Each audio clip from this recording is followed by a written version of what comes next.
नमस्कार दोस्तों। आज हमने हमारे इस यूट्यूब चैनल पर कक्षा 10 के हिंदी वाले मॉडल पेपर भी आज से स्टार्ट कर दिए हैं। तो अभी तक आपने चैनल को सब्सक्राइब नहीं किया तो सबसे पहले इसको सब्सक्राइब कर लें, उसको लाइक करें और शेयर करें। और सब्सक्राइब करके इसके जो बेल आइकन है उसको दबा दबा दबा कर रखें, क्योंकि जब भी मैं नया वीडियो डालता हूँ तो आपके पास इसकी सूचना आ जाए। तो आज हम सबसे पहले हिंदी का पहला मॉडल पेपर जो डिस्कस करने से पहले हम थोड़ा सा मोटा मोटा उसका सिलेबस के बारे में जान लेते हैं।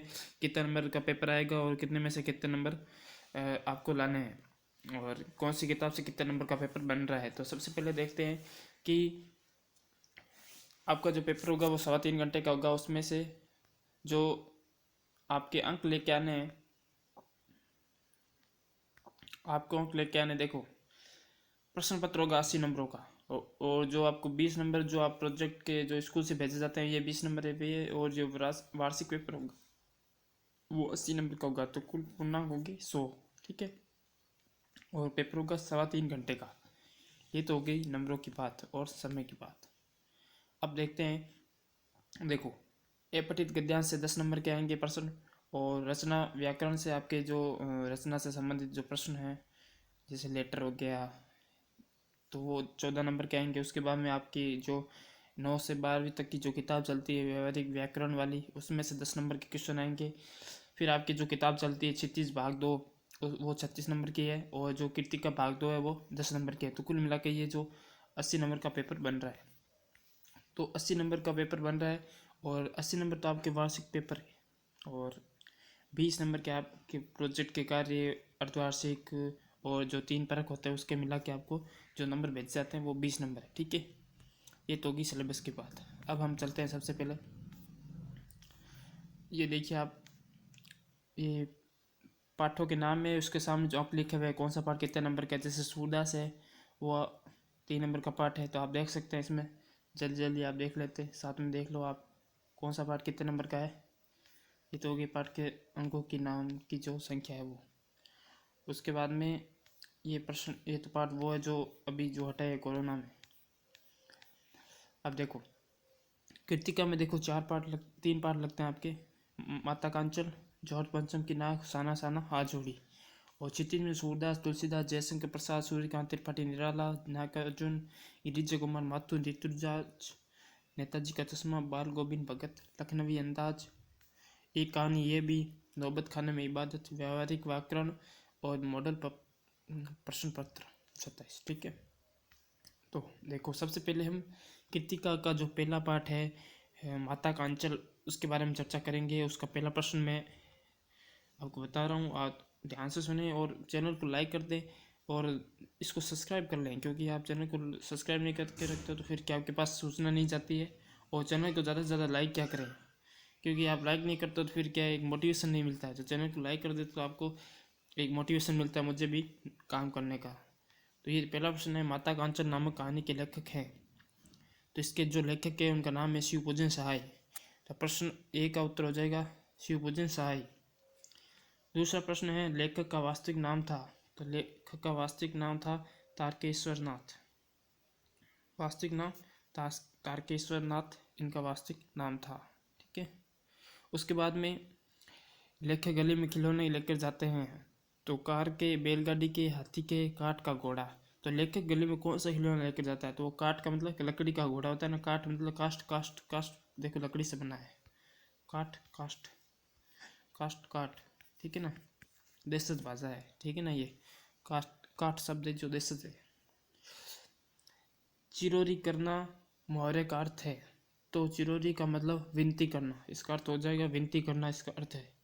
भोलानाथ पूजा के समय मस्तक पर तिल लगाते थे, हल्दी का, चंदन का, भभूत का, चावल का। तो इसका अर्थ हो जाएगा भभूत का। भभूत का तिलक लगाते थे भोलानाथ तिवारी। अब जो नीचे प्रश्न आ रहे हैं उस प्रश्नों के उत्तर हाँ या ना में दीजिए।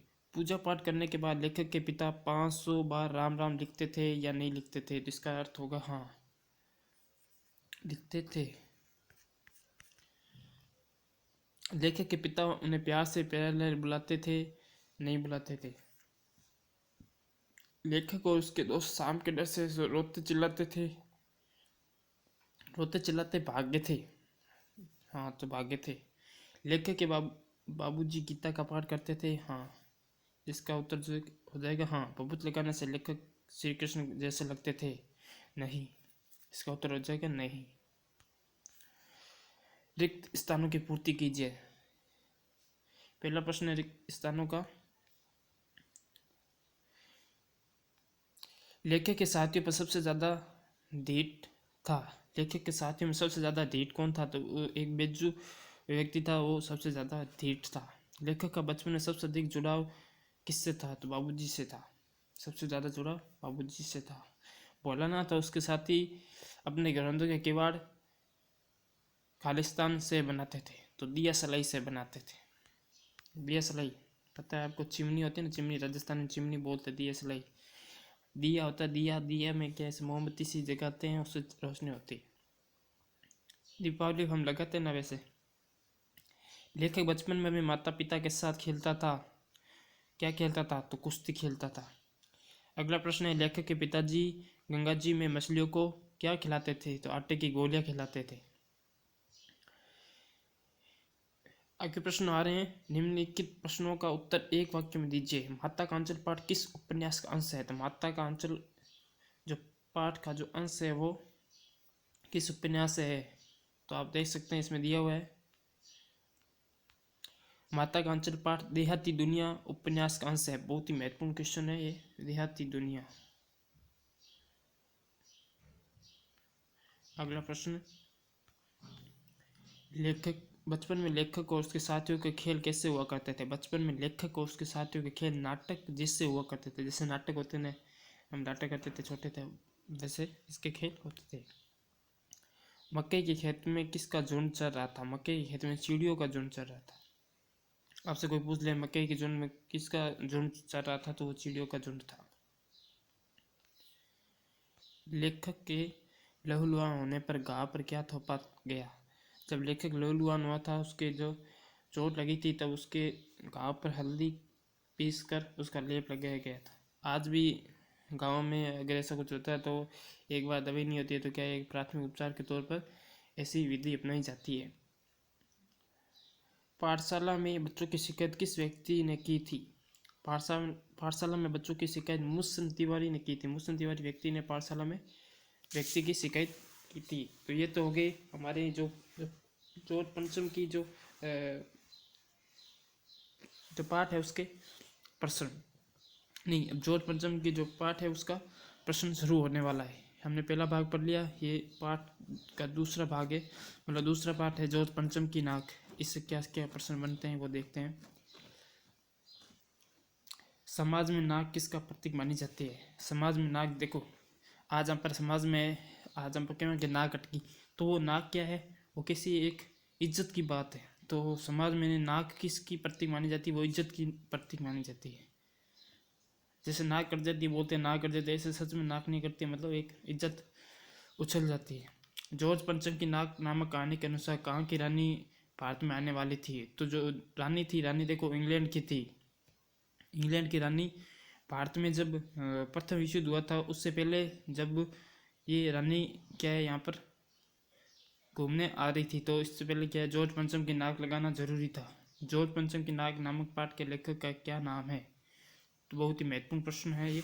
कमलेश्वर जॉर्ज पंचम नाक के जो पाठ के वो लेखक है, उसके नाम है ये। प्रस्तुत कहानी में मूर्तिकार ने किन बच्चों का उल्लेख किया है? तो प्रस्तुत कहानी में मूर्तिकार ने खेल खेलने वाले बच्चों का उल्लेख किया है। प्रश्न है, जॉर्ज पंचम की लाट कहाँ स्थित थी? जॉर्ज पंचम की लाट राजपथ पर थी। राष्ट्रपति भवन है ना, राष्ट्रपति भवन, उस पर जॉर्ज पंचम की मूर्ति लगी हुई थी, वहाँ पर जॉर्ज पंचम की लाट स्थित थी। ठीक है। लेखक के अनुसार कुछ नाकों को उतार कर कहाँ पहुँचा दिया गया? अजायब घरों में। लेखक के अनुसार कुछ नाकों को उतार कर कहाँ पहुँचा दिया गया था? अजायब घर। निम्नलिखित प्रश्नों के उत्तर हाँ या ना में दीजिए। तो इंग्लैंड की रानी के आने पर फोटोग्राफर की एक फौज तैयार हो रही थी। इसका उत्तर हाँ, इसका उत्तर होगा हाँ। इसके प्रश्न का उत्तर हाँ या ना में देना है। इंग्लैंड की रानी 6,000 रुपये का सूट पहनकर भारत आ रही थी। नहीं, इसका उत्तर होगा नहीं। इंग्लैंड के अखबारों के कतर ने हिंदुस्तानी अखबारों में उस दिन चिपकी नजर आती थी? नहीं। इंग्लैंड से आने वाली रानी का नाम एलिजाबेथ तृतीय था? नहीं। नाग के पत्थर की छानबीन करने के लिए पुरातत्व विभाग की फाइलों के पेट चीरे गए? हाँ। अब प्रश्नों में खालिस्तान की पूर्ति करनी है आपको। शंख इंग्लैंड में बज रहा था और गूंज हिंदुस्तान में आ रही थी, इसका अर्थ इसमें उत्तर जो होगा वो हिंदुस्तान हो जाएगा। रानी ने हिंदुस्तान से रेशमी कपड़ा मंगवाकर हल्के नीले रंग का सूट बनवाया, तो इसका उत्तर हो जाएगा नीले। नई दिल्ली में सब था, सिर्फ खालिस्तान नहीं था, तो क्या थी वो? जॉर्ज पंचम की नाक नहीं थी। और इसके बारे में सब नेताओं की नाक का नाप लिया गया, पर जॉर्ज पंचम की नाक से सब खालिस्तान मतलब बड़ी निकली। जॉर्ज पंचम की नाक का क्या है, साइज नहीं मिला तो क्या है, यहाँ ढूंढते ढूंढते परेशान हो गए सब। अब जो ये प्रश्न है इसके आप नीचे 16 नंबर प्रश्न है, उसका अर्थ देखते हैं। मूर्ति का हिंदुस्तान किस जगह के दौर पर निकल पड़ा? मूर्ति का हिंदुस्तान के पहाड़ी प्रदेशों और पत्थरों के खानों के दौर पर निकल पड़ा। 1942 में शहीद होने वाले बच्चों की मूर्तियां कहाँ स्थापित है? 1942 में शहीद होने वाले बच्चों की मूर्तियां बिहार के सेक्रेटेरिएट के सामने स्थित है। जॉर्ज पंचम की नाक के पाठ के अनुसार देखते देखते कौन सा शहर का काया पलट होने लगा? जॉर्ज पंचम की नाक को देखते देखते जो दिल्ली में लगी हुई थी, तो दिल्ली की काया पलट होने लगी। अखबार में किसकी चर्चा हो रही थी? अखबार में रानी एलिजाबेथ द्वितीय आ रही थी, तो उसके हिंदुस्तान आने की चर्चा हो रही थी। रानी एलिजाबेथ द्वितीय, ठीक है ना, ये नाम आप याद रखना अच्छी तरह से। और मूर्तिकार किस तरह का कलाकार था? मूर्तिकार पैसे से लाचार और हार नहीं मानने वाला कलाकार था। ये तो आज हमने 2 पार्ट की चर्चा की। नेक्स्ट पार्ट साना साना हाजोड़ी हम डिस्कस करेंगे। तो अभी चैनल को सब्सक्राइब नहीं किया, सबसे पहले सब्सक्राइब करो, इसको लाइक करो, सबसे इसको लाइक कर दिया करें आप, घंटी दबा के उसको सब्सक्राइब करके रखें। जय हिंद, जय भारत।